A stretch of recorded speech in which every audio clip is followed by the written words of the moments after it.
2021-22 முதல் 25-26 வரையிலான காலப்பகுதியை கர்நாடகா, மகாராஷ்டிரா, குஜராத் போன்ற ஒத்த தொழில்துறை அமைப்பும் பொருளாதார அளவும் கொண்ட மாநிலங்களுடன் நியாயமான ஒப்பீடு செய்யக்கூடிய ஒரு காலப்பகுதியாகும். இந்த ஆய்வின் முக்கிய கண்டுபிடிப்பு என்னவென்றால், அந்த மாநிலங்கள் மீட்சி காலத்தை பயன்படுத்தி தங்களின் நீதி பற்றாக்குறைகளை கட்டுப்படுத்தி குறைந்ததுதான். ஆனால் தமிழ்நாடு அதற்கு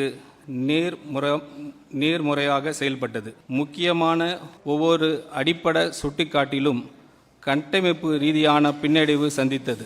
திருக்குறள் 478 கூறுவது போல், வருவாய் குறைவாக இருப்பதிலும் தீமை இல்லை, செலவுகளை அளவுக்கு மீறாமல் இருந்தால் போதும். ஒரு உதாரணம் சொல்கிறேன். இந்த இதுக்கு குட்டி ஸ்டோரி, ஒரு இதுக்கு ஸ்லைடுக்கு ஒரு குட்டி ஸ்டோரி மாதிரி ஒன்று சொல்லிடுறேன். ஒரு புயலால் 4 அண்டை வீட்டாரின் வீடுகள் வெள்ளத்தில் மூழ்கின என்று நினைத்து பாருங்கள். அப்போது யாருடைய வீடு பெரிது என்பதை பார்த்து மதிப்பிடுவதை நியாயமான ஒப்பீடு அல்ல. வெள்ளம் வடிந்த பிறகு யார் தங்கள் வீட்டை விரைவாக சீரமைத்து மீட்டு எடுத்தார்கள் என்பதை பார்க்க வேண்டும். 4 பேரில் 3 அதை செய்தார்கள், நாம் செய்யவில்லை.